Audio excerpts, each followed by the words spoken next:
Hello everyone, the MLG Skylander Man 360 here today, and today we are reacting to Simon Belmont versus Sir Arthur, Castlevania versus Ghosts and Goblins. Now, I only know Simon do the Smash Brothers, in which they are really using the Smash render, which is actually unique, kind of funny to me. And the only way I know about Arthur is that technical terms, while I was playing Smash, his Spirit event happened, I bought Ghosts and Goblins, played a little bit of it, and I came to learn in my senses that I need to practice more in his games because, God forbid, I suck at it, and I have learned that.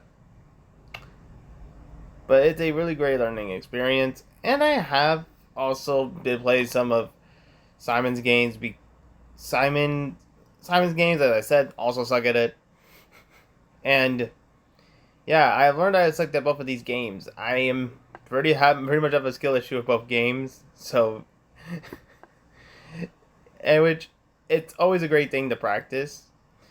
I don't have as much history with both characters as far as I say beyond Smash for a spirit, including the fighter itself.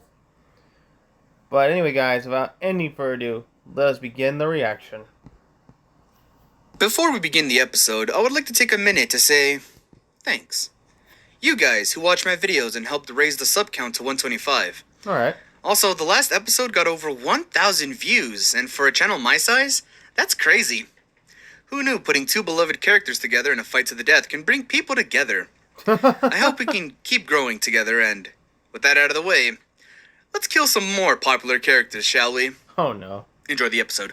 Oh god.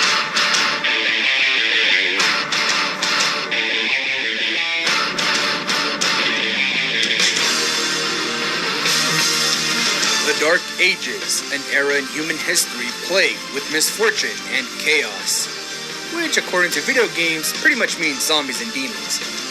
Luckily for us, these two heroes are here to stand against the darkness.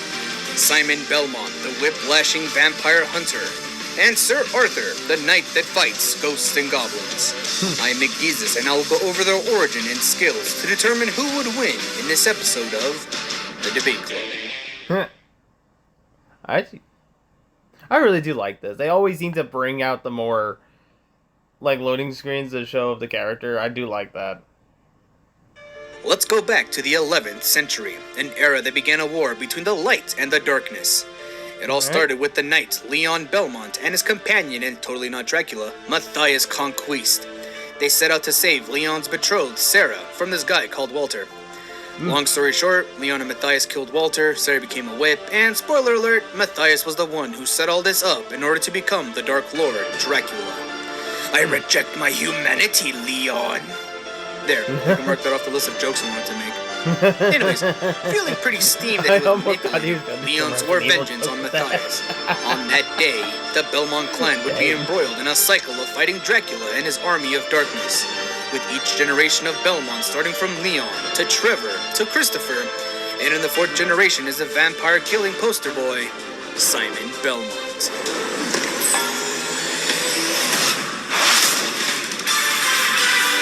Nice. Born in the year 1669, Simon Belmont was trained all his life for one sole purpose: to kill Dracula. Which, I mean, makes sense since the Belmont clan are a group of vampire hunters. Yeah, Leon wasn't messing around when he said that his bloodline would haunt him. Dude can hold a grudge. Equipped with his trusty whip, Simon stormed Dracula's castle and does what he was born to do, along with a variety of weapons suited for the job. His main weapon is the Vampire Killer. Pretty on the nose if you ask me. Yep. While starting off as a regular leather whip, this magical chain whip is imbued with holy energy and can cause any servant of darkness to explode upon impact when struck by it. Fun fact, this whip houses the soul of Sarah. You know, Leon's betrothed, which is why the whip can be powerful enough to hurt even Death himself, since it needs a tainted soul in order to truly unlock its potential. It can be further upgraded to have thorns or even become completely engulfed in flames. Damn, what kind of soul did Sarah have? Must have been that woman's scorn. But the whip isn't the only thing that Simon uses. He has several sub-weapons which he can throw around as projectiles, such as daggers, axes, boomerangs, gold and silver knives, and even fireballs. That's right, Simon can throw Doesn't he fire. have holy water? Where did he learn this in vampire killing school? I remember Who playing knows, Smash, but he who had holy cares? water. He even carries holy water that bursts into flames like a Oh, Molotov I was just saying, cocktail. did he carry holy water? If Why holy would water that did that in say? real life, they make it more into religion. But when things get too hairy, Simon can use this stopwatch to slow down or even completely stop time. Oh god. Time is stopped for exactly 5 seconds. However, it is important to point out that out of all his sub-weapons, this one drains his life the most. So he can stop time. As well as, even though his enemies are frozen in time, the objects around him are completely unaffected by this. In addition, if an enemy is strong enough, they can resist this and be unaffected. Simon has taken down some of Dracula's heavy hitters, like Medusa, this giant bat, the Beast. Yeah, that's right, the Beast Man. And even Death himself, because apparently Death can compete with this muscle-bound hero. He's even killed Dracula, twice. He's also had this emo phase where he dyed his hair red and, we don't talk about this, Simon. Even after Dracula cursed Simon's body to rot, Simon Belmont will always ensure the world that the light always triumphs. He even resurrected Dracula just to kill him again. I mean, you could say this was to ensure Dracula's curse didn't spread to the rest of the world, but in my eyes, this will go down as one of the biggest flexes in video game history. He who wields this whip is not easily defeated.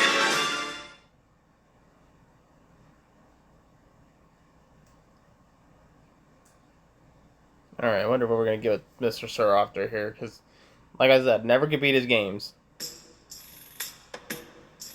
Usually in stories, there's the call to action, an event that forces our heroes to embark on grand adventures. And for the armor-clad knight Sir Arthur, this event was the kidnapping of Princess Prin Prin. One day, Sir Arthur and the princess were relaxing in a graveyard, which, by the way, gold, when a demon out of nowhere swooped in and kidnapped her. Determined to get his girl back, Sir Arthur set off to rescue her. And that's it. That's the plot. Why did the demon kidnap the princess? I don't know. What's so special about the princess? I don't know. Will the plot ever be explained thoroughly? Why, yes. As it turns out, the demon realm really wanted to mix their blood with royalty, so they would kidnap princesses in order to, be part of the family. Luckily, Sir Arthur is always there to protect the princesses no matter how many times he has to do it. And let me tell you, it happens a lot. Freaking horny demons. Despite his small frame, Sir Arthur carries within him a wide assortment of weapons he uses to dispatch the undead. He carries lances, daggers, axes, boomerangs, scythes, a crossbow that can shoot up to 3 bolts at once, torches for setting demons ablaze, tribe blades, a power bracelet that lets him shoot off energy balls of holy magic. He even has a whip that comes in 2 unique flavors, thorny vines and electric. But if things get too personal, he carries a sword with him. But weapons aren't the only thing he carries with him. He dons many protective armors, starting off with his base armor set. This armor provides base protection and is Sir Arthur's go-to gear from the start. Then there's his bronze armor. Besides the new green paint job and added defenses, this armor magically upgrades any weapon he's holding at the time. For example, his tri-blades will transform into ninja stars, and his daggers become knife lasers? It's magic, trust me. His angelic armor gives him the ability to fly and makes any level pretty much child's play. Wait a minute. A short protagonist, he's always rescuing a princess, and he has a power-up that lets him fly? Oh my god. Here we go! No, all these armors are cool, but when he wants real firepower, he dons the golden armor. This shiny suit is the best armor our valiant knight has, and it comes with a nice holy shield to boot. With this, not only do his weapons change form, if he charges his attack, Sir Arthur can perform super attacks such as tornadoes, summoning lightning, and a thunder dragon. And when used in conjunction with the power bracelet, he can obtain the Psycho Cannon that shoots out a powerful ball of holy magic. Man, for a simple character, this guy's packing quite the gear. Which is where I must inform you of one glaring weakness. While his armors do provide him with more than enough attacks to take on an army of the undead, they're quite fragile and one good hit will shatter them. That is stupid, actually. I always found that so stupid in the game. I want to know the name of the blacksmith who made these. My armor shattered so fire quickly. him on the spot. But despite that, Sir Arthur is the very definition of a knight. I mean, who else do you know who can take on an army of the undead in their underwear? He's rescued the princess more times to count and has taken on Satan himself. He's even faced off against other fellow knights, Sir Lancelot, after he was tricked into wearing this demonic armor. When it comes to Sir Arthur, you can bet that no evildoer is safe. whether it's demons, zombies, ghosts, or ghouls. See what I did there? I'll see myself out. You have faced a knight and lost. Alright, it's time. Both combatants are ready, and it is time to put the debate to rest. Gourmet for less than Oh, Aldi. the ad had to do that. But yeah, I have to say those are interesting backstory for both characters. And we're right back to it.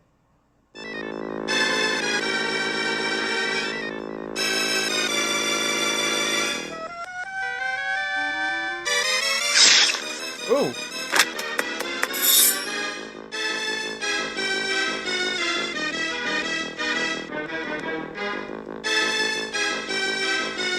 That must be where the princess is.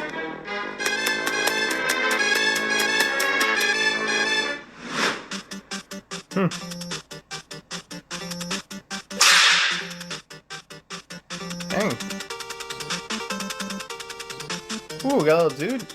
Little hand drawn, alright. Excuse me. I am looking for the Princess Prin. Princess?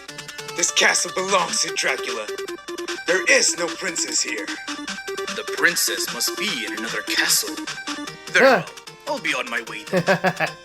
Clever. Wait a minute. This is a trick. An illusion set by Satan himself. I beg your pardon? I won't fall for your tricks. Consider this a warning. Leave or die. There's one thing to know about us knights. We don't run away. Then face the might of a Belmont. You hear the screeching of an Ha! you hear the wind begin to howl. Know there's zombies on the prowl. Oh god, I just realized what was playing. I just realized what was Call playing. yourself a knight? It's not the armor that makes the knight.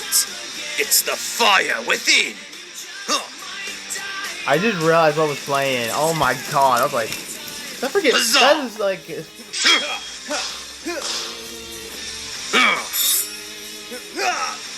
oh,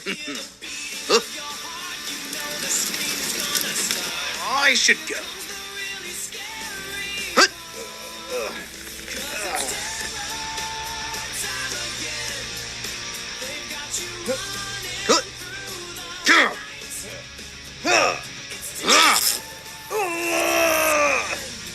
dang.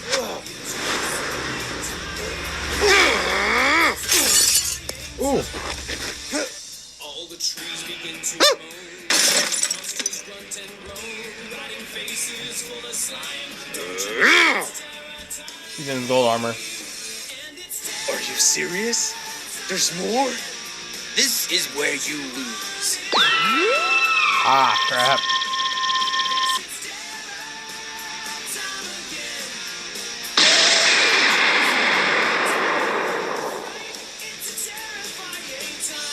Wait, what? Where did he?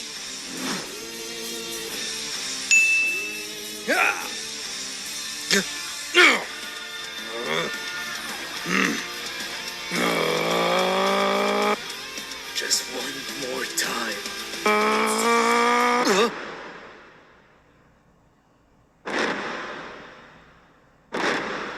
Uh-oh. Oh, shit!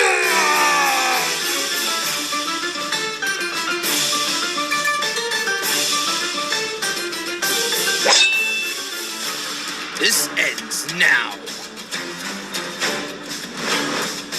Oh, crap. Vampire killer, give me strength.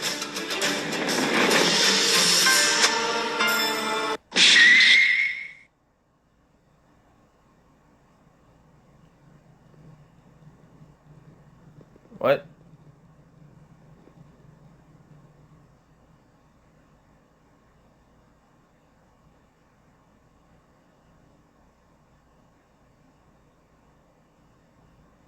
Oh boy. Who won?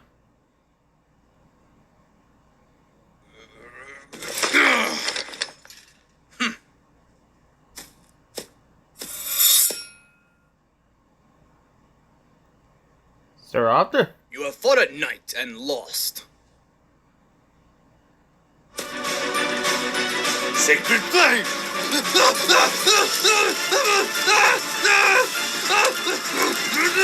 on fire! I'm on fire!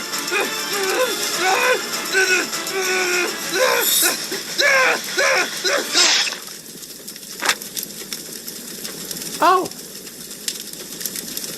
It's Simon. What a terrible night to have a curse. One thing I learned about the Dark Ages, things get gory. But what do you expect in a world where zombies and demons run around? True. This one was surprisingly really close. Both Simon and Arthur possess nearly identical sets of weapons. Not to mention they go on nearly the same kind of adventures, by which I mean they fight similar enemies. So to figure out who would come out on top, I compared both of their best weapons and tools. That being Simon's stopwatch and vampire killer, and Arthur's golden armor. While the golden armor is stupid versatile and gives him the edge and more destructive power, it does come with that one-shot frailty. It only needs one good hit to break it, and that goes for any of his armors. That's where Simon's stopwatch comes into play. Sure, it drains his life force and only lasts for about 5 seconds, but in a battle to the death, those 5 seconds are crucial, giving Simon more than enough time to land a critical blow. Simon's vampire killer is strong enough to break through solid rock, and its magical prowess trumps that of Dracula and Death himself. So it wouldn't really matter what Arthur used. Vampire killer is more than a match against any magical attack Arthur has. Not to mention, when standing side by side, Simon is clearly the physically stronger of the two, which is where the big difference between the two lie. Arthur can only get as far as he can in his adventures thanks to his magical armors, whereas Simon has no need for such protection, aside from some shields he finds. Arthur may have the edge and versatility, but again, most of his power comes from his armors, that again, let me remind you, break in one hit. All Simon needed was to find the right opportunity and land that final blow. Arthur may be the Swiss Army knife of weapons, but in the end, his chances of winning went up in flames. The winner is Simon Belmont.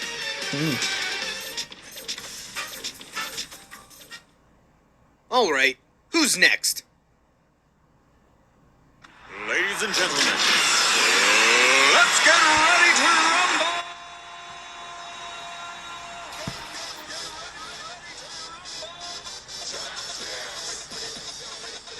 rumble! Little Mac versus Info.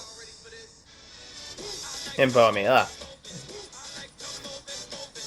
This match, ooh.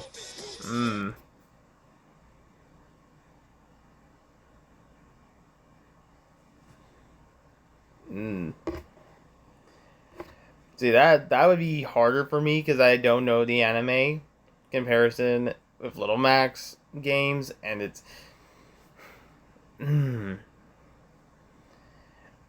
But also, anyway, guys, I have to say this is a good matchup, and of course, as I'm going to should have said this in the beginning, this was episode 4, not episode 3 of his show.